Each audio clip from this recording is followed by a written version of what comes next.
Hello everyone and welcome to our daily daf thought for Berachos Daf Yud Ches. So we have an interesting Gemara here today on Yud Ches Amud Aleph. The Gemara says, V'atanya, we learned in a brisa, Lo yahalich adam bebeis hakvaros, a person should not walk in a beis hakvaros, utfilin b'roshai, while he's wearing his tefillin exposed on his head. Incidentally, the reason the brisa mentions tefillin b'roshai, we know that there's a tefillin shal rosh and a tefillin shal yad. The tefillin shal yad is supposed to be covered. The tefillin shal rosh is supposed to be exposed. Therefore, some Rishonim say the Gemara mentions the tefillin shal rosh because the tefillin shal yad is not such a problem. It's covered up. So since it's covered up, it's tsanua, we don't have the problem that you're making fun of those buried in the Beis HaKfaros, but the tefillin shal rosh is exposed. The brisa continues, V'sefer Torah bizroyai, nor should he go in a Beis HaKfaros while he's holding a Sefer Torah in his arms, v'kairei, and he's reading from the Sefer Torah. I will get to that in a moment. And the brisa concludes, v'ma'isakain, if somebody does do this, if he goes into Beis HaKfaros with his tefillin exposed, or with a Sefer Torah, or reading from a Sefer Torah, Oiver mishum loyeg l'rosh cheref oisehu, he transgresses the pasuk in Mishlei that says loyeg l'rosh, he who mocks the pauper, cheref oisehu, is really disgracing. He's being mecharef oisehu, the Rabbeinu Shalom, who is the one who made the rush. The Rabbeinu Shalom is the one that made the mace, and the Rabbeinu Shalom is the one that made you. By mocking the pauper, what does that mean? Rashi in Masechta Saita, in the context of this brisa, says what this means is when you're walking in the Beis HaKfaros, you're amongst mesim. The mesim are paupers, because the mesim are poor from mitzvahs. They're not mechuyev in mitzvahs anymore. Not only are they not mechuyev in mitzvahs anymore, they no longer have the opportunity to be mekayim a mitzvah. So when it comes to ruchnius, they are paupers. Loyeg l'rosh, if you make fun of the pauper, you go into a Beis HaKfaros and you show them that you're being mekayim mitzvahs. It's as if you're mocking them. You're saying, look, I could fulfill mitzvahs, you cannot. That's terrible. Loyeg l'rosh, if you make fun of the pauper, the mace, who cannot be mekayim a mitzvah, cheref oisehu. Really, you're mocking and you're disgracing the Rabbeinu Shalom, who made the mace and who made you. What does this mean? I think perhaps the way we can understand this is, the mace is in olam ha'emes. The mace is out of this world. He's up in Shamayim. He's in the olam ha'emes, where there is no longer any Yetzer Hara, and there's no distractions of Gashmias. There's no distractions of Olam Hazeh anymore. The mace that's up in Shamayim looks at every single opportunity that a person has to be Mekayim a mitzvah, and they look at it with intense jealousy. We look at the opportunity to be Mekayim a mitzvah, big deal. So if I'm not going to do it now, I'll do it tomorrow, I'll do it in an hour, I'll do it. Halavai, that we should look at every moment that we have as an opportunity to be Mekayim a mitzvah, and we should have a thirst, we should have a hunger for those mitzvahs. We don't, because we're distracted by Olam Hazeh. But the Mesim that are in Olam HaEmes, when they see in this world somebody who has the opportunity to do a mitzvah, they're consumed with an intense jealousy. And when they look at you, you're mocking me. Look, you could wear tzitzits, you could learn Torah, you could wear tefillin. Halavai that we should be able to put on tefillin for another second. When we come to shul in the morning, do we look at it? Do we jump out of bed in the morning? Wow, we could put on tefillin.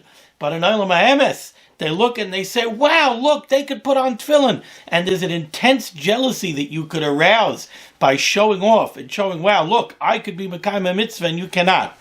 And the pasuk says, loyeg l'rosh, somebody who mocks the mace in that way, cheref oisehu. In essence, really, he's disgracing the Rabbeinu Shalom. How so? Because what are you saying? You're showing off the barimtzach? You're showing off that you have the opportunity to be Mekayim mitzvahs? Do you guard every moment that you have? Do you guard every opportunity that you have to be Mekayim a mitzvah? That you should show off, wow, look, I have the opportunity to be Mekayim a mitzvah? How much time do you have in your day? I'm not speaking to you, I'm speaking to myself. How much time do we have in our days where we could be Mekayim another mitzvah? We could learn another minute of Torah. We could learn another minute of Torah. One of the reasons I like making these short videos is so that instead of somebody with a smartphone waiting for a bus, going on to YouTube, YouTube and watching the latest video of somebody falling on his nose while he's staring on his phone, or the latest comical video, which is a total, complete waste of time. Somebody should be able to take out the smartphone and give a click and learn something for a few minutes. We want to use those minutes. If we look like we're mocking those who no longer have the opportunity to be mitzvahs, it's not becoming for us to do that unless we know that we ourselves are using every second that we have. And unfortunately, can we really say that? Can we really say that we use every moment that we have and we jealously guard every opportunity to do a mitzvah?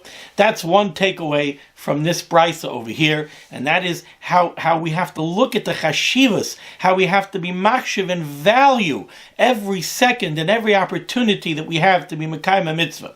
Another thing, the brisa says over here that you shouldn't go in the Beis HaKvaros, the Sefer Torah b'zroyai, with the Sefer Torah in your arms, v'koirei, and reading from the Sefer Torah. Taisus points out over here, the Sefer Torah b'zroyai v'koirei zak Taisus, v'hu adin da'al peh asur likros. It's not only if you're holding a Sefer Torah, you also can't go into the Beis HaKvaros and say divrei Torah, even if you're not holding a Sefer Torah. But how about the other way? The brisa seems to make mention of two things. You're holding a Sefer Torah and you're reading from it. Taisha says, even if you're saying divrei Torah without holding the Sefer Torah, it's also a problem. But how about if you're holding a Sefer Torah and you're not reading from the Sefer Torah? So the truth is, if you look in the Rambam, in Hilchas Sefer Torah, Perik Yud Halacha Vav, the Rambam says over here, wrong one. The Rambam says, Lo yoichaz adam Sefer Torah b'zroya, a person should not hold a Sefer Torah in his arms, v'yekanis by lebeis hamerchatz, and go into a bathhouse, or lebeis hakisei, or into a restroom, or lebeis hakvaros, or into a cemetery, to a beis olam.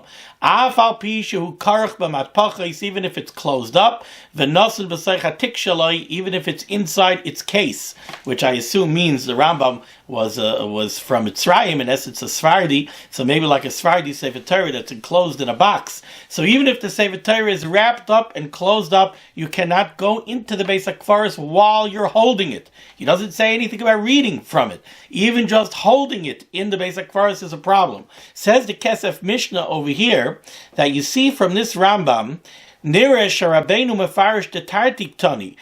two things here. You can't go into the Beis HaKvaros while you're holding the Sefer Torah, or if you're reading from it. Both of them, holding it and reading from it, are both asur because of loig l'rosh.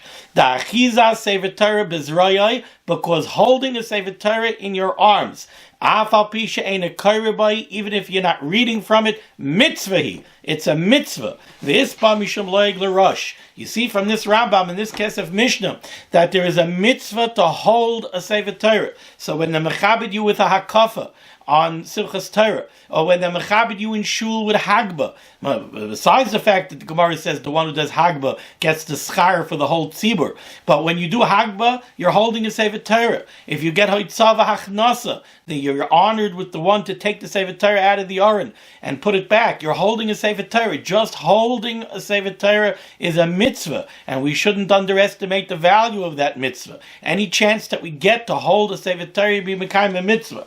And similarly, I just wanted to make mention, we know that there's a pasuk in Kisavai. The pasuk says, Arur asher lo yakum es divrei HaTorah hazois. Cursed is the one who does not uphold the Torah. The Ramban brings down a Yerushalmi. The Ramban says, what is this talking about? Rabbi Shimon ben Yokim Omer, Zah HaChazan.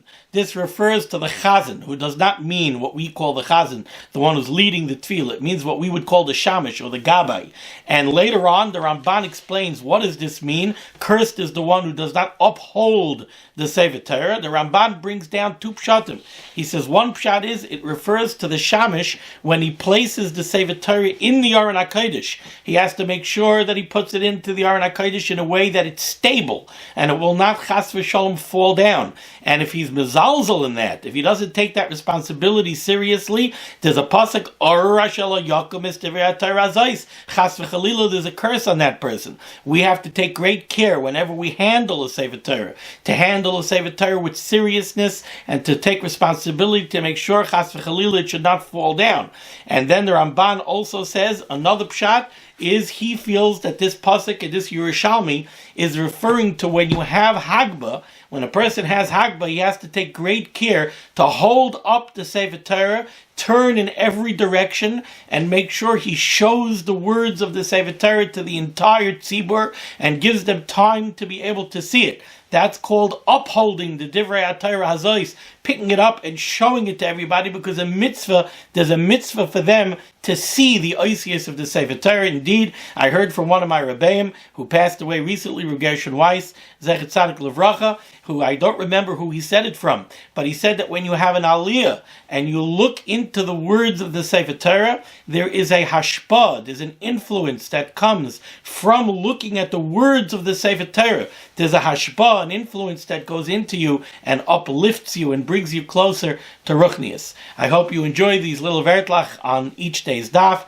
If you do, maybe you'd like to consider sponsoring one of these shiurim, and I hope you continue to enjoy them. The schus of Limud HaTorah should stand us all in good stead. Have a wonderful day. Be well.